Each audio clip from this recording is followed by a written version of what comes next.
नमस्कार, स्वागत है आपका एनबी न्यूज नेशनल में और मैं हूं आपके साथ रुचिका रावत और आप देख रहे हैं अपने उत्तराखंड में भारी बारिश के कारण 4 जिलों यानी कि देहरादून, नैनीताल, पौड़ी और टिहरी गढ़वाल में अलर्ट जारी किया गया। आपको बता दें देहरादून में सबसे ज्यादा खतरा है, जहां रेड अलर्ट घोषित किया गया। देहरादून के सहस्त्रधारा और माल देवता इलाकों में बादल फटने की घटना हुई, जिसमें 2 लोग लापता हो गए। बचाव दल ने तुरंत कार्रवाई करते हुए 100 से अधिक फंसे हुए लोगों को सुरक्षित बाहर निकाला। बंद रास्तों को खोलने के लिए भी जेसीबी मशीनों का इस्तेमाल किया जा रहा है ताकि राहत और बचाव कार्य में बाधा न आए। मुख्यमंत्री ने व्यक्तिगत रूप से घटनास्थल का दौरा कर स्थिति का जायजा लिया।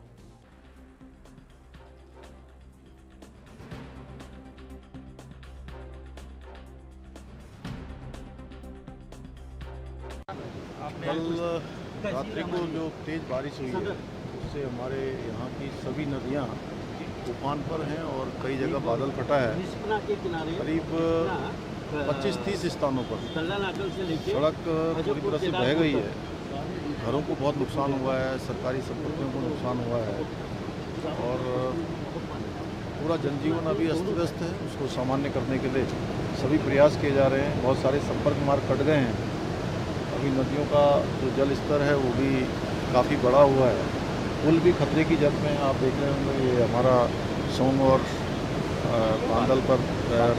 बांदल 2 नदियाँ यहाँ पर मिलती हैं, उस पुल को भी खतरा हो गया है।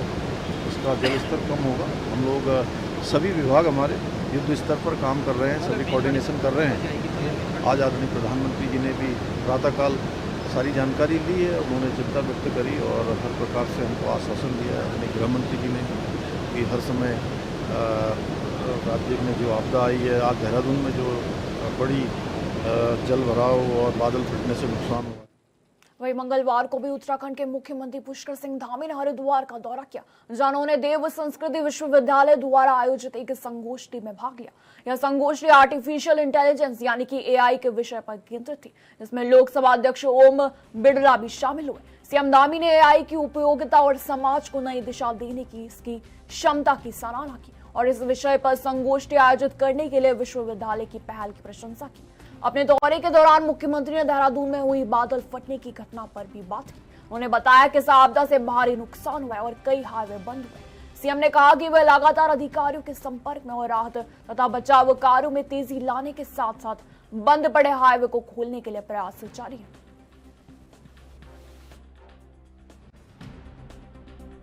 आज एआई आधारित सभी विश्व के विद्वानों का, इस विषय के विशेषज्ञों का यहाँ पर बहुत ही बड़ा एक चिंतन मंथन, एक कॉन्क्लेव का यहाँ पर सम्मेलन का आयोजन किया गया है।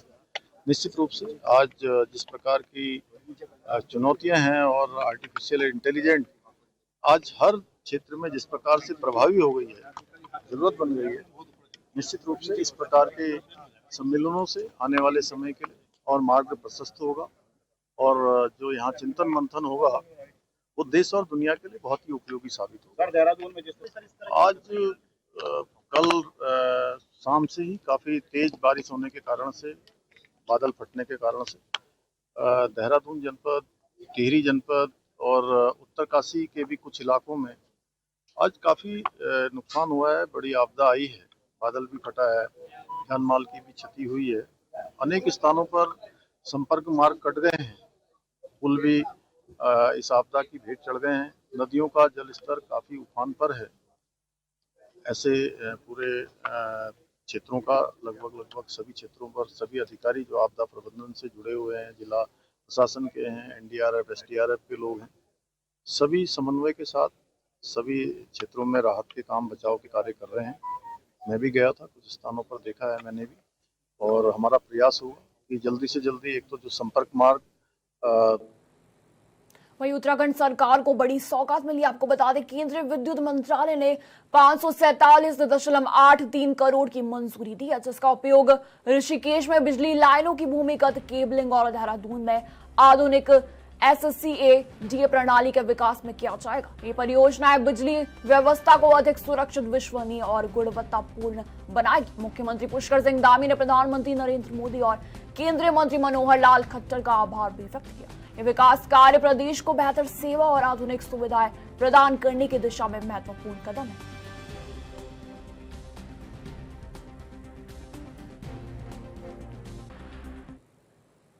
वहीं सीएम धामी ने सोमवार को जॉली ग्रांट एयरपोर्ट से एयर इंडिया एक्सप्रेस की नई देहरादून बेंगलुरु हवाई सेवा को हरी झंडी दिखाई। आपको बता दें, उन्होंने इस सेवा को राज्य के समग्र विकास और हवाई संपर्क के विस्तार में एक महत्वपूर्ण कदम बताया। मुख्यमंत्री ने कहा कि बेंगलुरु जैसे प्रमुख शहर से बेहतर कनेक्टिविटी मिलने से उत्तराखंड में पर्यटन, व्यापार और निवेश को बढ़ावा मिलेगा।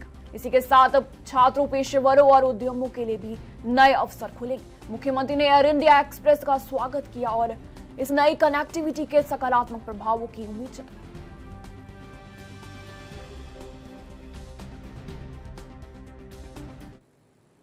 उत्तराखंड के सीएम पुष्कर सिंह धामी का जन्मदिन हल्द्वानी में बेहद सादगी के साथ मनाया गया। आपको बता दें, बीजेपी के वरिष्ठ नेता और अल्पसंख्यक आयोग के पूर्व उपाध्यक्ष मजहर नईम नवाब गोलापार स्थित एक क्षेत्र के बच्चों के बीच पहुंचे। उन्होंने फल व कपड़े वितरित किए। बच्चों ने सीएम धामी को जन्मदिन की शुभकामनाएं दी और उनकी दीर्घायु होने की कामना की।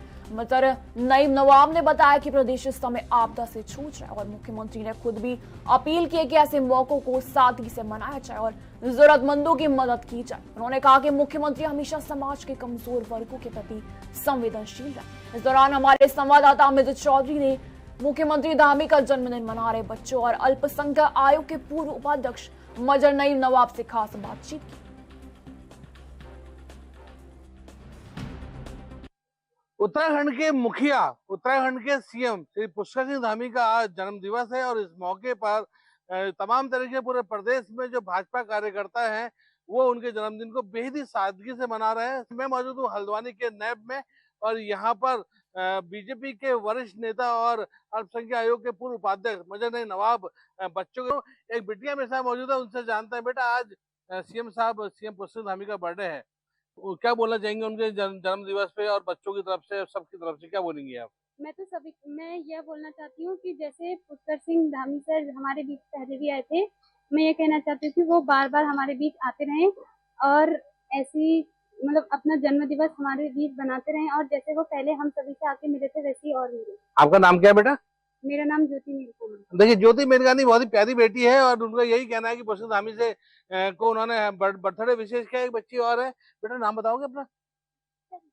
एक तो ये बताओ, आज सीएम साहब का बर्थडे है, उनके बर्थडे कैसे मना रहे हैं, क्या विशेष बोलेंगे, क्या उनको शुभकामनाएं देंगे बर्थडे पे? सर हम उनकी आयु के लिए मतलब उनकी लंबी आयु के लिए शुभकामनाएं, उनकी लंबी आयु के लिए दुआ करते हैं कि मतलब वो हमेशा खुश रहें और हमारे बीच आते रहें। जैसे पहले मिले थे, जैसे पहले उन्होंने हमसे बहुत प्यार से मिले थे, वैसे हमारे बीच आकर प्यार बांटते रहें और अपना जन्मदिन मनाते हैं। आप मजहर नवाब में साहब मौजूद है, पूर्व अल्पसंख्यक आयोग के उपाध्यक्ष है, वो पहुंचे हैं बच्चों के बीच में पुष्कर धामी का जन्मदिन मनाने के लिए। उनसे बात करते हैं। सर, आज बेहद ही विशेष दिन है आप सबके लिए, हम सबके लिए, क्योंकि हमारे प्रदेश के मुखिया का जन्मदिन है आज और उसको बेहद ही सादगी के तौर पर मनाया जा रहा है पूरे प्रदेश में। आप यहाँ पहुंचे हैं, किस प्रकार से आज उनका जन्मदिन मनाया आपने?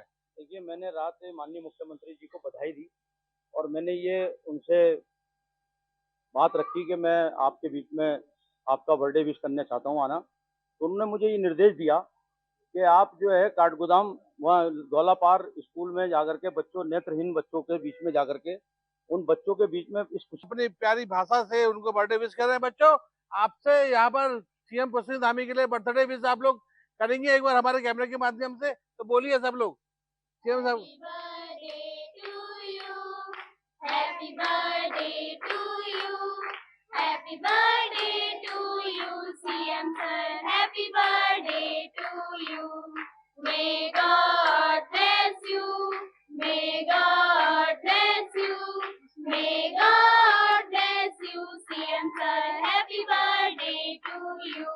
थैंक यू बच्चों। तो ये थे हल्द्वानी नैब के बच्चे जो सीएम पुष्कर धामी को गुड विशेष दे रहे थे उनके जन्मदिन पर। हल्द्वानी के नैब के बच्चे हैं जो लगातार उनको बर्थडे विश कर रहे हैं और लगातार उनकी यहाँ पर लंबी आयु की यहाँ पर जो कामना उनकी तरफ से की जा रही है। Amit Chaudhary, ANB news, Haldwani.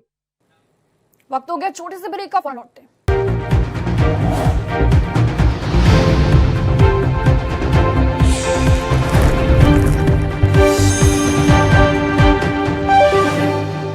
Break के बाद स्वागत है आपका। वही मुख्यमंत्री पुष्कर सिंह धामी से भारतीय रिजर्व बैंक के गवर्नर संजय मल्होत्रा ने मुख्यमंत्री आवास देहरादून में शिष्टाचार भेंट की। यह भेंट वार्ता राज्य के आर्थिक परिदृश्य, वित्तीय समावेशन तथा उत्तराखंड में बैंकिंग सेवाओं के सुदृढ़ीकरण से जुड़े विभिन्न पहलुओं पर केंद्रित है। मुख्यमंत्री ने मल्होत्रा से उत्तराखंड के पर्वतीय और ग्रामीण क्षेत्रों में बैंकिंग सुविधाओं के विस्तार, डिजिटल भुगतान प्रणाली के प्रसार और वित्तीय साक्षरता कार्यक्रमों के प्रभावी क्रियान्वयन हेतु आरबीआई के सहयोग का अनुरोध किया। उन्होंने कहा कि राज्य सरकार चाहती है कि ऐसे क्षेत्रों में भी बैंकिंग सेवाएं सुलभ हो जाए। अभी भी पहुंच की कमी है, जिससे जनता को सरकारी योजनाओं का सीधा लाभ मिल सके।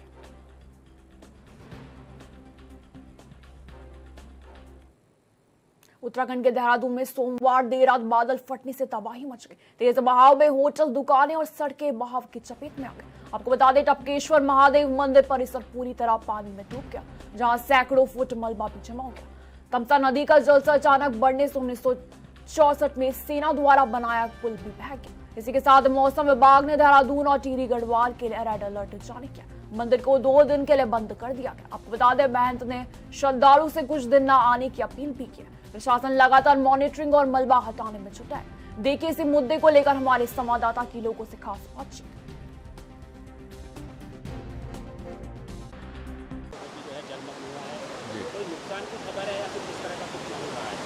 नहीं, सबसे पहले तो ये अच्छी बात है कि भोलेनाथ की कृपा से कोई जनहानि नहीं हुई है।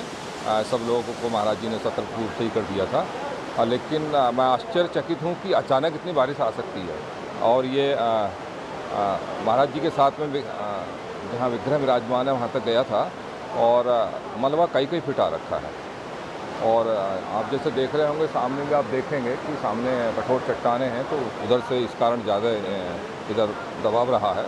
और जैसे कि अगर आप दिखाएं अपने कैमरामैन को, सामने ऊपर छत और उसके खिड़की का कांच तक टूट गया है।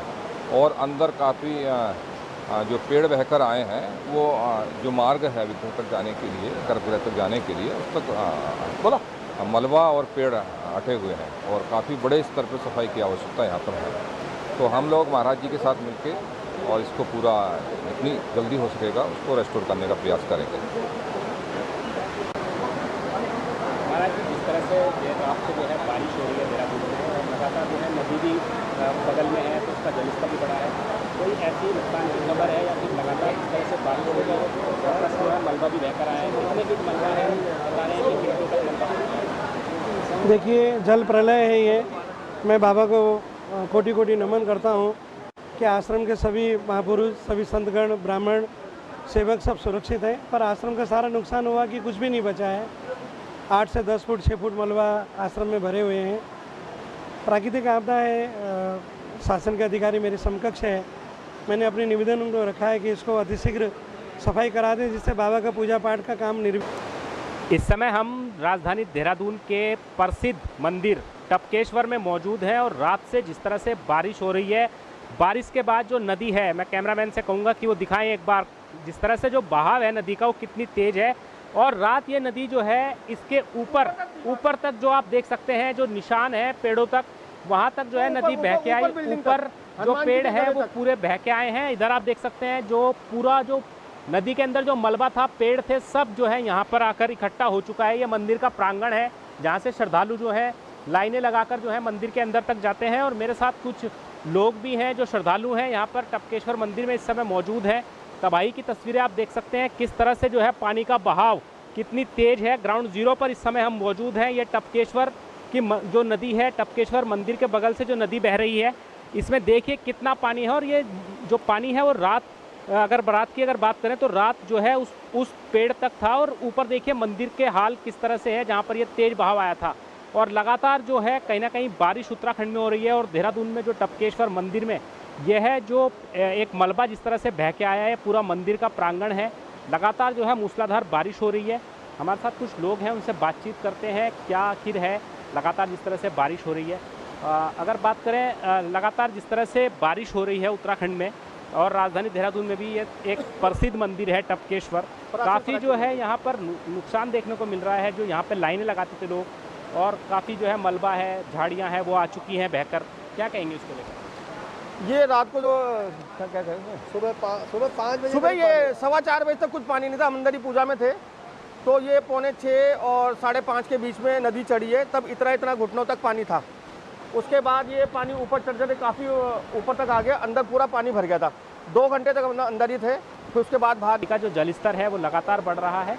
और कहीं ना कहीं अगर बात करें तो जिस तरह से रात बारिश ने जो है तबाही मचाई है, न सिर्फ यहाँ पर बल्कि देहरादून के अनेकों स्थान पर जो है बारिश ने तबाही मचाई है, चाहे वो सहस्त्रधारा का क्षेत्र हो या फिर अन्य क्षेत्र हो। लगातार जो है झमाझम बारिश हो रही है। उसके बाद जो है टपकेश्वर मंदिर प्रांगण में इस तरह का जो नज़ारा है वो देखने को मिला है।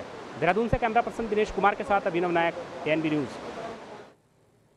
वहीं उत्तराखंड के पौड़ी जिले में गुलदार का आतंक थम नहीं रहा। आपको बता दें, ताजा घटना में श्रीकोट गांव में गुलदार ने एक 4 साल की मासूम बच्ची को घर से उठाकर मार डाला। इस घटना के बाद पूरे गांव में डर और गुस्से का माहौल है। ग्रामीण और परिजनों ने पूरी रात बच्ची को ढूंढा, जिसके बाद झाड़ियों से उसका शत-विशत शव मिला।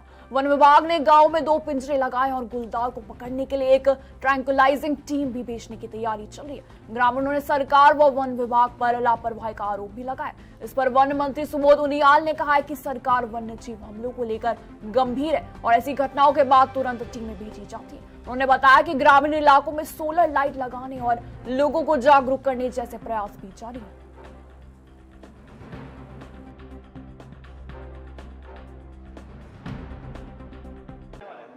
देखिए, रिखनीखाल ब्लॉक से खबर आई थी, एक बच्ची को उठा के भाग ले गया था, तो उसमें तत्काल हमारे एसडीओ वहाँ पर पहुँचे थे और उन लोगों से बात करने के बाद कल फिर हमारे अधिकारी पहुँचे और कल जिस तरह से उन लोगों को वहाँ एक चल रहा था कि लड़की का तब तक अंतिम संस्कार नहीं करेंगे जब तक बाघ को मार न दिया जाए, लेकिन समझाने के बाद वो लोग मान गए थे, लड़की का अंतिम संस्कार किया। और हमारी सरकार इस मामले में संवेदनशीलता के साथ काम कर रही है। जहाँ पर भी इस तरह की घटनाएं हो रही हैं, हम या तो ट्रैंकुलाइज करके बाघ को पकड़ने का काम कर रहे हैं या उसको नष्ट करने का तत्काल यहाँ पर हम लोग आदेश कर देते हैं। तो आज ह्यूमन वाइल्ड लाइफ कॉन्फ्लिक्ट को रोकने के लिए सरकार तमाम उपाय कर रही है, जिसमें गाँवों को सोलर लाइट देना, तमाम अवेयरनेस कैंप लगाना, और उसके बाद भी अगर घटना हो जाती है तो मैं एकदम त्वरित कार्रवाई विभाग करता है और इस मामले में भी सरकार विभाग के द्वारा त्वरित कार्रवाई की गई। वही कांग्रेस पार्टी भाजपा पर लगातार वोट चोरी का आरोप लगाते हुए देशव्यापी अभियान चला रही। इसी क्रम में उत्तराखंड में भी आज 15 सितंबर से कांग्रेस ने हस्ताक्षर अभियान की शुरुआत की। कांग्रेस के वरिष्ठ उपाध्यक्ष सूर्यकांत धस्माना ने बताया कि अभियान 15 अक्टूबर तक चलेगा। इसका लक्ष्य 5 लाख हस्ताक्षर एकत्र कर पार्टी के शीर्ष नेतृत्व को भेजना है। उन्होंने कहा कि इस अभियान के माध्यम से कांग्रेस लोगों तक यह संदेश पहुंचाएगी कि भाजपा पर वोट चोरी का आरोप क्यों लगाया जा रहा है। यह पहल कांग्रेस की ओर से जनता को इस मुद्दे से जोड़ने का प्रयास है।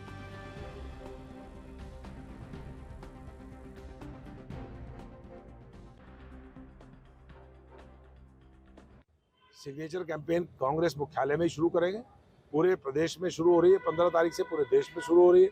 15 सितंबर से 15 अक्टूबर तक वोट चोरी के खिलाफ हमारा अभियान जो पूरे राष्ट्रीय स्तर पे चल रहा है, और 5 करोड़ सिग्नेचर्स हम पूरे देश में जनता के इकट्ठा करेंगे, वोटर्स के इकट्ठा करेंगे। और हमारे प्रदेश में यहाँ से भी हम कम से कम 5 लाख टारगेट हमने रखा है, 10 लाख तक हम करने की कोशिश करेंगे। यहाँ से हस्ताक्षर करवा करके 70 की 70 विधानसभाओं से और अपने राष्ट्रीय अध्यक्ष जी को सौंपेंगे, जो राष्ट्रीय नेतृत्व के साथ उसको मुख्य निर्वाचन आयुक्त को देगा। वोट चोरी का अभियान पूरे देश में जोर पकड़ चुका है। वोट चोर गद्दी छोड़ का नारा बहुत देश में पॉपुलर हो रहा है, सारे देश की जनता ये मान चुकी है। वहीं प्रधानमंत्री नरेंद्र मोदी के जन्मदिन 17 सितंबर से लेकर महात्मा गांधी की जयंती पर 2 अक्टूबर तक भाजपा सेवा पखवाड़ा आयोजित करेगी। आपको बता दें, इस अवधि में रक्तदान शिविर, स्वास्थ्य शिविर, स्वच्छता अभियान, एक पेड़ मां के नाम प्रदर्शनी और संवाद कार्यक्रम सहित विविध आयोजन भी होंगे।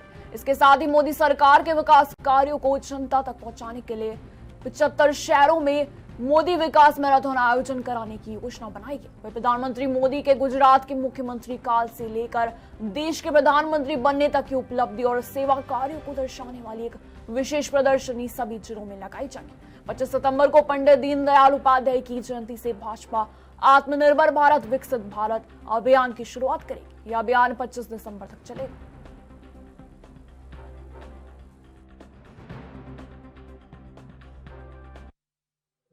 दीदी, ये सेवा पखवाड़े का आयोजन हो रहा है, लगातार आप बैठकें चल रही बीजेपी की, किस तरह क्या कुछ तैयारियां हैं, केदारनाथ में किस तरह मनाया जाएगा, क्योंकि सीमांत जनपद है, किस तरह से आप लोगों तक पहुंचेगी सीमांत क्षेत्र में? देखिए, अभी सेवा पखवाड़ा की निरंतर बैठकें चल रही हैं और 17 तारीख हमारे देश के यशस्वी प्रधानमंत्री आदरणीय मोदी जी के जन्मदिन से लेके 2 अक्टूबर गांधी जयंती तक लगातार सेवा पखवाड़े के कार्यक्रम होंगे, जिसमें हम ग्रामीण क्षेत्रों में, मोहल्लों में जाके स्वच्छता कार्यक्रम करेंगे। हम स्वास्थ्य शिविर लगाएंगे, जिसमें ज़्यादा से ज़्यादा लोग स्वास्थ्य शिविरों का लाभ लें और उस स्वास्थ्य शिविर में किसी भी प्रकार की जैसे पर्ची कटती है या कुछ होता है, निःशुल्क, वो पूरी तरह से निःशुल्क होगा और ज़्यादा से ज़्यादा लोग उसका लाभ लें। इसके लिए जनता तक वो विस्तार मतलब सूचना दी जाएगी कि लोग उसका लाभ लें। वहीं देहरादून के पौंधा स्थित देवभूमि इंस्टीट्यूट परिसर में भारी जल भराव के कारण लगभग 200 छात्र छात्राएं फंस गए थे। इसकी सूचना मिलते एसडीआरएफ की एक टीम तुरंत घटनास्थल पर पहुंची। टीम ने त्वरित और सफल बचाव अभियान चलाते हुए सभी के सभी 200 छात्रों को सुरक्षित रूप से बाहर निकाला और एक सुरक्षित स्थान पर पहुंचाया। एसडीआरएफ उत्तराखंड ने इस रेस्क्यू अभियान को सफलतापूर्वक पूरा किया, जिससे एक बड़ी दुर्घटना टल गई।